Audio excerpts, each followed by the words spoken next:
FM Live Drama. Hello mga idol! Ako nga pala si Becca. 21 taong gulang. Lumaki ako sa isang broken family mga idol.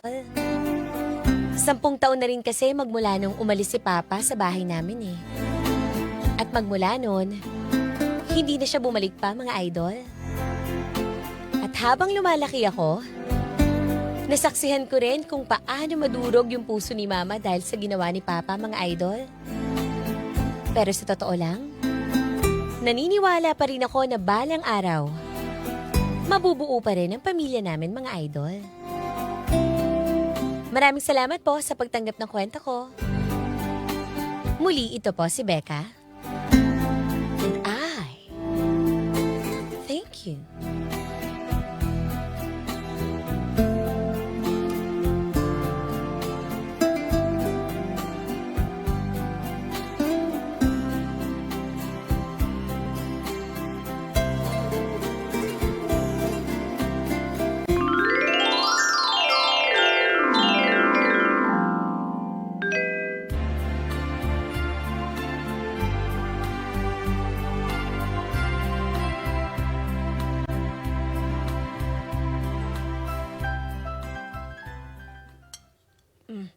Anak, pakilagan nga ako ng tubig. Sige po, Ma. Anak, itong platong ito, dapat dito tinatanggal mo na. Hindi ka na dapat naglalagay ng pinggan dito para sa tatay mo. Ma, birthday ko naman eh. Hayaan mo na. Araw-araw pag kumakain tayo, lagi may pinggan. Anak, tanggapin mo na lang na hindi na babalik ang tatay mo. Kung gusto niya bumalik, sana noon pa. Hindi ngayon, anak.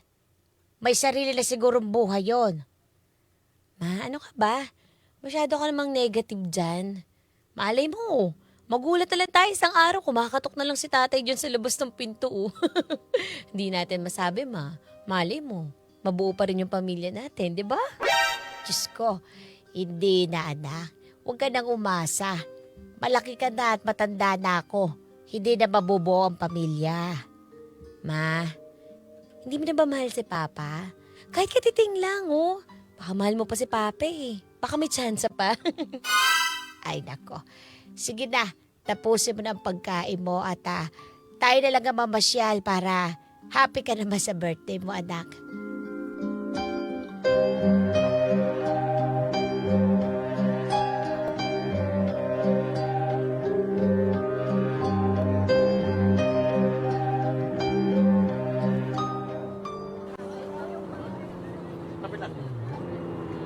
Dadaan mag-anak ha? Dito na tayo sa bahay ko. Anong bayan ho? Salamat.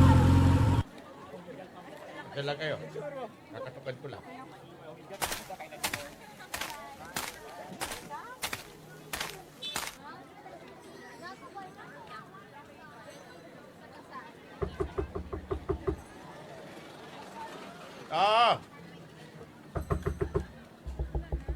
Sandali lang po. Ito na ho, sandali lang. Asan laban mo? Ay, magandang... Tay? Becca, Tay, anong ginagawa niyo dito? dito na kami titira sa bahay namin. At saka kasama ko yung mga anak ko. Anak? Anak, pumasok na muna kayo. Sino sila, Tay? Yan ay bago kong pamilya. At sabi ang magaling mong nanay. Sino yan? Oh, Diyos ko! Boy ka pa pala. Oh, Parang naparito ka. parang nakakita ka ng bulto Oh, ano na naman nasadya mo rito? At sino yung mga batang pumasok rito? Mga anak ko. Anak ko kay Belinda. Ang Belinda. kapal talaga ng pagmumukha mo. Na nasa abroad. Bakit ako pa makapal ang mukha? Hoy, Linda. May karapatan akong tumira dito sa pababahay na to. Dahil pagmamay-ari to ng ama ko. Pa, parang kababalik niyo lang ho tapos may kasama kayong mga bata. Hindi ho ba magiging magulo dito sa bahay? Ay anak, hindi magiging magulo kapag nasa tamang isip na yung nanay mo. At wala kayong magagawa. Kung gugustuhin ko tumira dito, magsama-sama tayo. Diyos ko, walang may gustong makasama ka. Ang gusto nga namin mawala ka na sa mundo. Bumalik-balik ka pa rito? Ang kapal ng mukha mo. Sasabihin mong bahay mo ito, ho? Sino ba ang nag-alaga sa bahay na ito? Nag-maintain sa bahay na ito? Nung iniwan mo kami? Ha? Tas babalik ka, may mga batang palamunin. Ang kapal na pagmumukha mo! Wala kang magagawa. Sino ba nakapag-alan? Kanino ba nakapag-alan titulo ng lupa ito? Sa tatay ko, hindi sa'yo. Kaya kung meron maglalaya sa pamamahay na to, hindi ako, hindi ang mga bago kong anak at ang pamilya ko, kundi ikaw! Diyos ko, kapal ang mukha! Tama na. Nako, ayoko na makipag-away pa at makipagtalo. Baka mabinahe ko. Kailangan ko muna magpahinga. Pasok. Pumasok na. Ma, huwag ka na muna magsalita. Mamaya na natin siya kausapin, ha? Diyos ko, pa yan.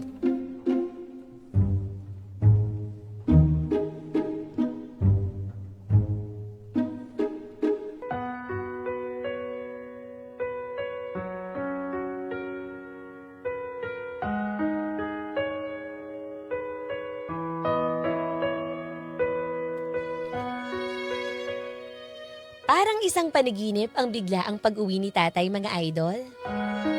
Sa matagal na panahon kong paghintay sa kanya. Sa totoo lang, hindi ko na pala sigurado kung gusto ko talaga siyang makita at makasama. Magmula kasi nung tumira sila dito sa bahay ng bago niyang pamilya, naging chaotic na yung bahay namin, mga idol. Madalas mag-away si mama at si papa. At madalas din silang magtalo dahil makukulit ang anak ni Papa. Ang totoo nga niyan, hindi ko na talaga alam kung saan ako lulugar. Dahil ngayon alam ko na wala ng tsansang matupad yung pangarap ko na mabuo ang pamilya namin, mga idol.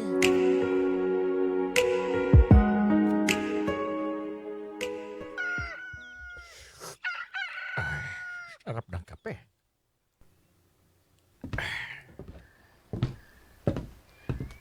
Magandang umaga po, Pa. Anak, Becca, upo ka. Bakit niyo po ako pinatawag? Gusto lang kita kausapin. O gusto mo ng pandesal? Sige lang ho. Kumain na rin po ako eh. Alam mo, Becca, gusto ko sanang mapalapit yung mga anak ko sa iyo. Bilang nakakatandang anak ko na rin, sana maging ate ka nila. Pa, ang hirap din ho kasing makasama sa mga anak niyo eh. Unang-una pala sagot sila. Pangalawa, parang ayaw naman nila kami na nandito ni Mama. Kaya, niiwasan ko na lang sila. Yun nga gusto ko mangyari. Kapag sumasagot sa'yo, isumbong mo sa akin.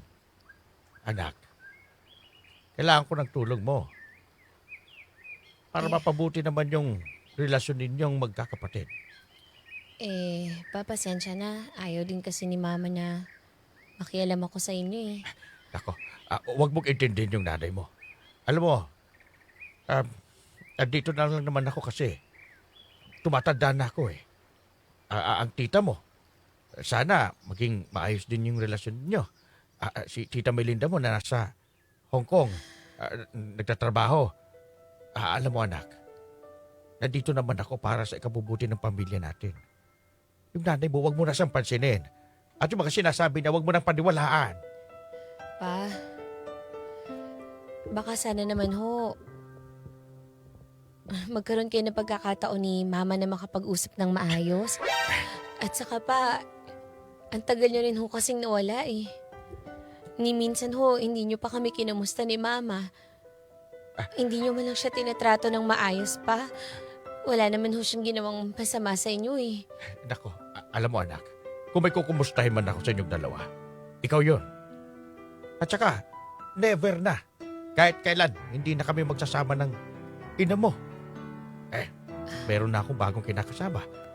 Pa, wala na ho ba talagang chance na mabuo tayo nila mama? Total naman, malayo naman po yung kinakasama niyo eh. Hindi niyo naman ho alam kung meron siyang iba dun sa abroad. Shh! Huwag mong pagsasalitaan yung tita mo, ha? Hindi maganda yan. Basta gusto ko lang mangyari. Pakitunguhan at pakisamahan mo ang mga kapatid mo.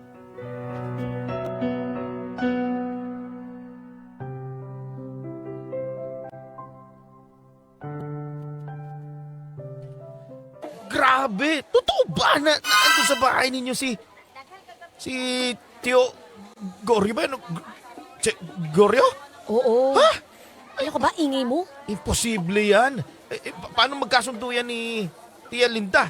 Di ba talagang asot pusa ang dalawa yun? Magkaaway talaga yung dalawa na yun eh. Ay nako, sinabi mo pa. Alam mo Nelso, wala na nga akong kapayapaan sa bahay. Pag sa bahay, naririndi talaga ako. Tsaka yung mga anak ni tatay, sobrang sama ng ugali. Grabe! Binababoy yung kinakain nila. Tapos, hindi marunong maglinis ng bahay. Medyo malalaki na naman sila. Kahit si tatay, sinasagot-sagot niya eh. Teka, paano naman kasi pumayag kayo? Nako, alam mo, ito lang ang kailangan mong gawin, Becca. Kakausapin ko si Tita Babes. Yung may mga paupahan kasi na may alam siya na pwede niyong lipatan para naman magkaroon naman kapayapaan niya sa bahay ninyo. Ikaw mismo tsaka si Tia Linda, umalis muna kayo dun. Nako Nelso, hindi aalis si mama dun no. Makikipaglaban talaga ng patayon yun kay Papa. Siyempre, pinaglalaban niya na matagal na kami dun sa bahay. Si Papa kasi, parang napakagahaman eh. Masyado niyang pinamumukha talaga sa amin na kanya yung bahay na yun. Ang tigas talaga ng mukha din ng papa mo no? Ay. Talagang sobrang tagal-tagal niyang nawala tapos biglang babalik tapos kasama niya pa yung mga anak niya sa isang bubong. Nako, Naku. pambihirang pagkakataon yan, Ay, Becca. sinabi mo pa. Nako, sige na nga. Nababad vibes na ako dito teka, sa teka. tindahan mo. Teka, ito may singkamas ako dito tsaka mangga. O, para naman kumalma yung isipan mo. O, Uy, libre lang to ah. libre lang to tsaka ibigay mo kay Tia Linda to ha. O sige, salamat Nelso. Una na ako ah.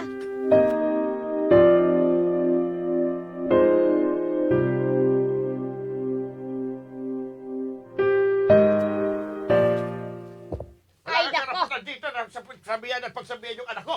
Asama na ugali ng anak mo! Ito yung mga gamit na to. Magsilayas na kayo. Ay, Diyos ka! Oh. Huwag mo ikalat yung mga gamit Eto. namin! Magsilayas na kayo. Ay, bastos ka Wala kang talaga! karapan na nakita ko. Bastos! Nakita ko yung Bastos ka! Ano ginagawa Ma! sa anak ko. Ano nangyayari dito? Diyos ko, etong magaling mong ama. Napakawalang hiya! Oh. Tignan mo yung mga anak niya. Sobrang babastos. Pinagmumura ko ng mga anak nito. Ay. Ako pa ang walang kwenta ngayon, ha? Ang kapal pa ng mukha ko. Ikaw ka. Huli-huli ka. Bakit mo kinurot ang anak ko? Kung meron magdidisiplina sa anak ko, ako yon. At saka yung asawa ko na nasa Hong Kong. Ha? Pa, bakit naman ho sinaboy niyo po yung gamit namin? Pati Eh! yung mga damit namin nandito. Gusto ko na palayasin yung nanay mo dito sa pamamahay na to. Wala nang ginawa kundi. Tingnan mo. Utusan yung anak ko. At kung ano-ano pang pinagagawa. Sinasaktan pa! Oy, ang kapal ng pagmumukha mo. Ha? Kung may lalayas man dito, dapat kayo yon. Tsaka yung mga anak mo, ha? Manang-mana sa'yo. Masasama ang ugali. Matatabil ang dila. Kaya dapat lang dyan, turuan ng leksyon. Hindi! Buo na desisyon ko. Kung may lalayas niyo sa pamamahay na to, kayo yon! Kaya lumayas niyo! Dahil nito mga damit nito! Ay, ano ba? Wala kang karapalan para sa tanan. Magsabihin Tama na, Tay! Lumayas niyo! Tay! Layas! Ano ba? Ano mo gusto niyo palabasin, ha? Tama lang naman yung ginawa ni Mama. Naatim niyo ba na yung mga anak niyo minumura yung asawa niyo? Pa naman? Masyado ko ng bulag na bulag sa galit sa kanya. Ano bang nagawa namin sa'yo? Para tatuhin mo kami ng ganito? Bakit hindi mo nalang tanongin yung ina mo? Ha? Di dahil siya sa nanay mo. Ginawa niya sa akin. Akala ko magiging langit ang aking buhay. Pero hindi kasi makontento yung nanay mo. Dami niya gusto sa buhay. Tingnan mo, pati ako, nagkaroon na ng miserable ang buhay ko. Dahil sa kanya! Hindi yun naman dapat yung sinisisi kay mama eh. Dahil kung may sisisihin dito, kayo yon. Dahil iniwan nyo kami. Pinagpalit nyo kami sa iba.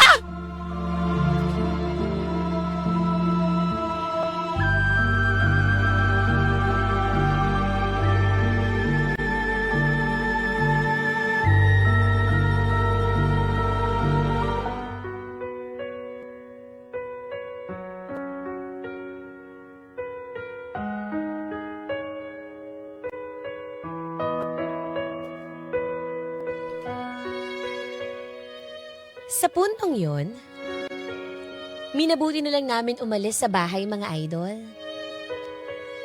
Wala kaming magawa ni nanay eh. Dahil kinakamkam ng papa ko ang bahay na kinagisnan ko, mga idol. Kitang-kita ko rin ang lahat ng sakit at puot sa mga mata ni mama. Kaya lahat ng natitirang pagmamahal at respeto ko kay papa, bigla na lang naglaho yun, mga idol. Kasi kung ituring niya kami, para kaming mga basura eh. Parang hindi niya kami naging pamilya. Kaya sabi ko sa sarili ko, hindi na ako papayag na makabalik siya sa buhay namin, mga idol.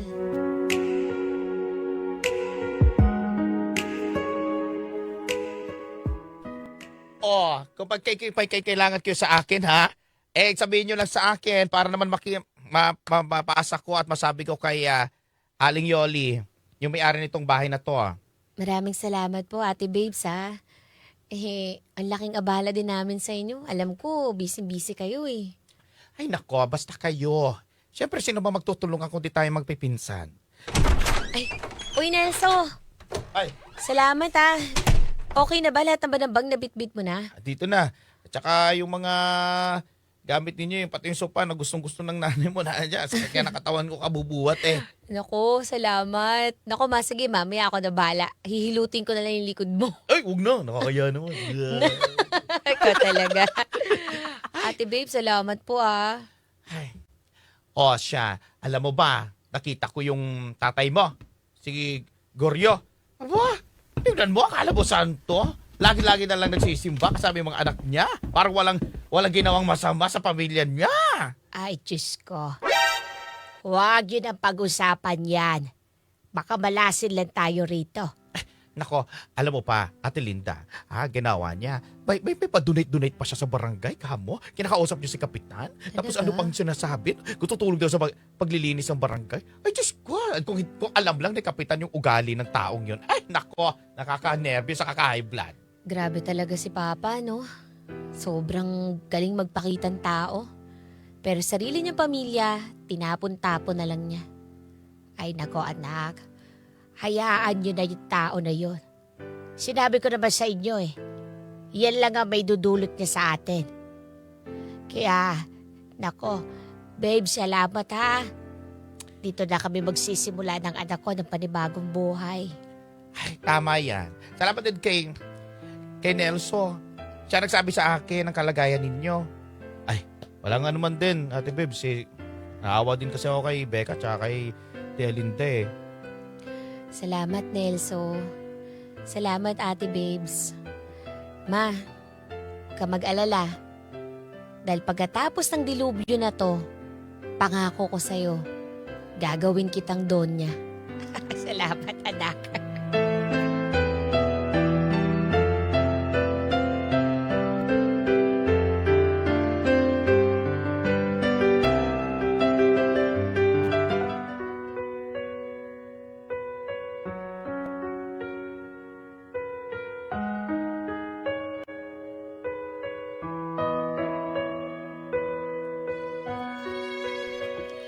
Magiging donya si Mama.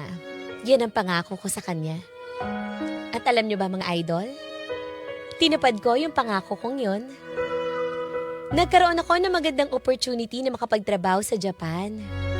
At nadala ko na din dito si Mama. Umuuwi-uwi na lang kami ng Pinas kapag magbabakasyon kami. At nabili ko na din pala yung pangarap na lupa ni Nanay sa tabing dagat. Nabalitaan ko mga idol. Pumanaw na din si Papa dahil sa komplikasyon sa sakit niya.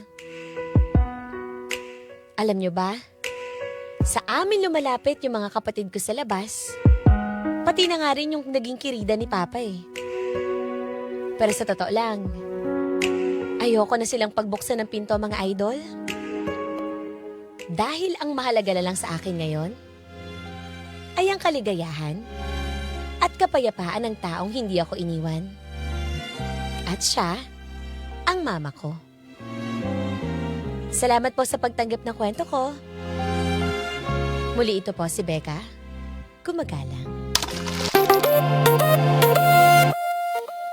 Mga idol, may kwento ka bang gustong ilabas? Saya man o sakit? May handang makinig. I-chat mo lang kami sa Facebook page 93.9 IFM Manila para bigyang buhay dito sa IFM. Dahil ang kwento ng idol, maririnig ko na yarn. Hindi lang sa radyo. Ang IFM live drama ay nasa Spotify na rin. Available din sa YouTube at Facebook. Sabi naman yun.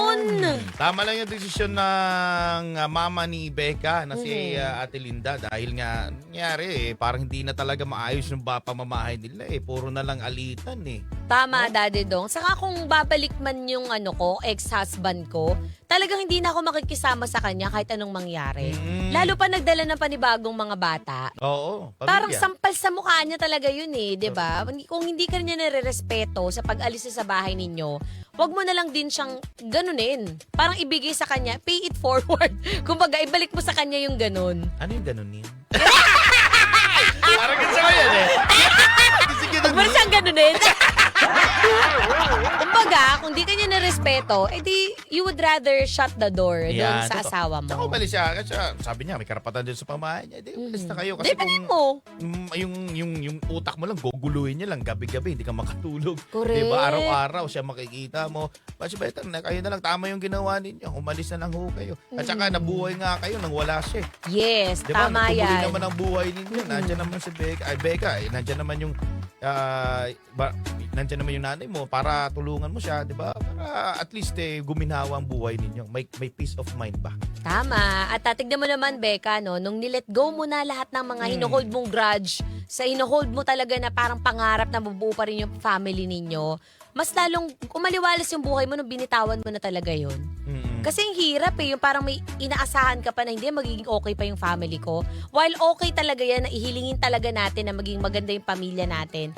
Pero kung ito na talaga yung sitwasyon na meron talaga tayo, mas gugustuhin na lang talaga natin yung kapayapaan kaysa makisagupa doon sa ganun dilubyo, di ba, Daddy Dong? Tama. Ate! Anong FM station ang pinapakinggan mo? IFM! Ano ulit? IFM!